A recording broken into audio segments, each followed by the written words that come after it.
siempre tenemos especialistas para conversar las noticias de la semana, sobre todo el lunes, que se abre un programa internacional muy interesante con procesos electorales en Costa Rica y una consulta electoral de un referéndum en Ecuador, además preparándose las elecciones en Brasil y en México, y por supuesto las elecciones en Venezuela. Oscar Arnal es profesor de la Escuela de Estudios Internacionales de la Universidad Central. ¿Cómo viste las elecciones de Costa Rica? Bueno, Costa Rica muy interesante porque va a haber por tercera vez en la historia una segunda vuelta electoral, porque nadie superó el 40%, que es la marca que establece la Constitución. Y eso significa que, bueno, vamos a tener igual eso bajo un entorno de dos partidos, digamos, o dos grupos que se pueden llamar conservadores, ¿no?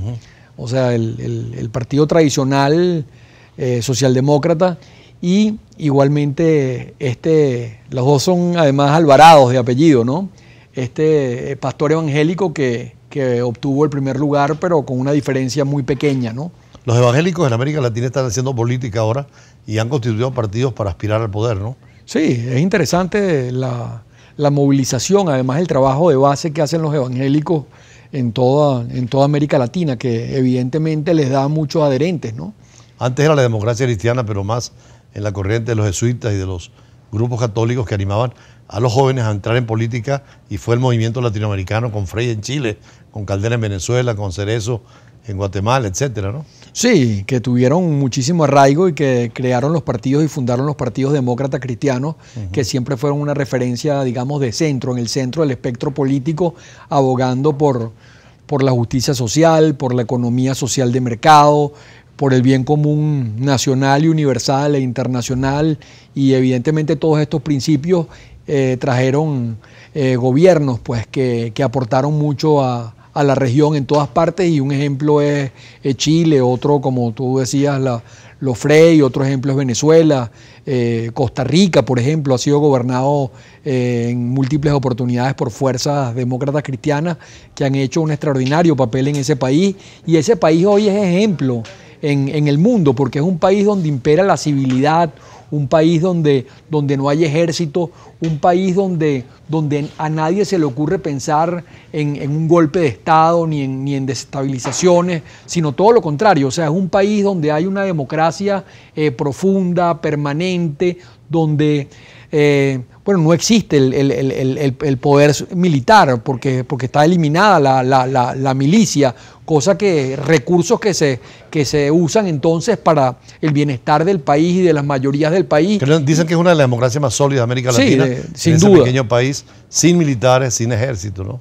Sí, sin duda. O sea, es impresionante el desarrollo democrático de Costa Rica, y con eso el desarrollo igualmente económico que esto ha traído, pues la estabilidad política, pues eso que es importante, o sea, porque la estabilidad política y la seguridad jurídica que ha habido en Costa Rica han traído inversiones y un país que tiene índices macroeconómicos extraordinarios en América Latina. De hecho, la diáspora venezolana ha tomado también a Costa Rica como un centro para invertir, para trabajar, para desarrollar su actividad, ¿no? Sin duda, sin duda. Es que es un país muy estable, y gracias justamente a que se entendió allá que la alternabilidad juega un papel fundamental, que no hay reelección permanente, que no hay reelección indefinida, y no hay ni siquiera en el Parlamento. Es increíble, o sea, en el Parlamento los diputados no pueden ser electos de manera indefinida y sucesiva, y esto hace que sea un país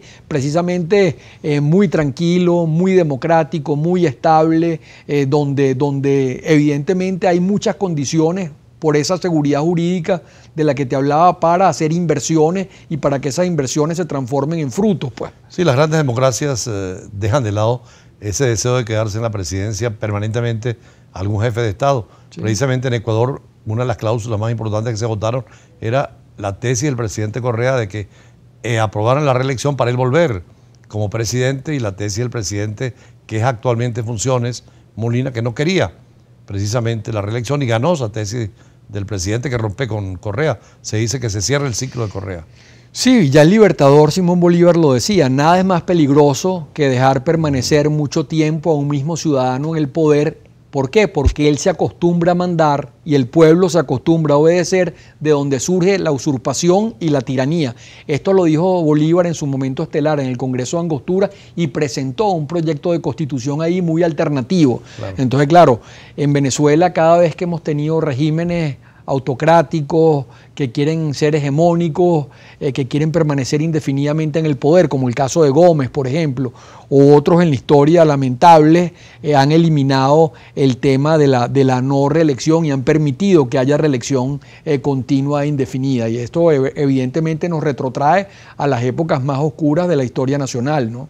Ahora, claro, Correa estuvo en un momento en que había precios del petróleo muy altos, las materias primas bien consideradas, y tenía la alianza en Venezuela con el presidente Chávez, en Brasil con Lula y en Argentina con Kirchner. Ahora se cae toda esa estructura del socialismo del siglo XXI que se encuentra solo prácticamente. ¿Sí? Perdieron Brasil, perdieron Argentina y ahora Ecuador rompe con la tradición de Correa, ¿no?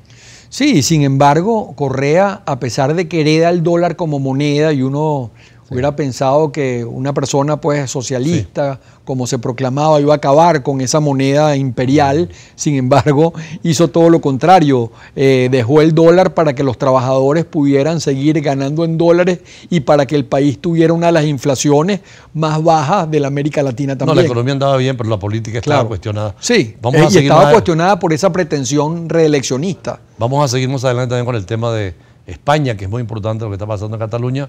No pareciera una solución inmediata, pero se ha complicado sobre todo a los independentistas lo que el gobierno central del reino ha decidido. Ya regresamos con el profesor Oscar Arnal.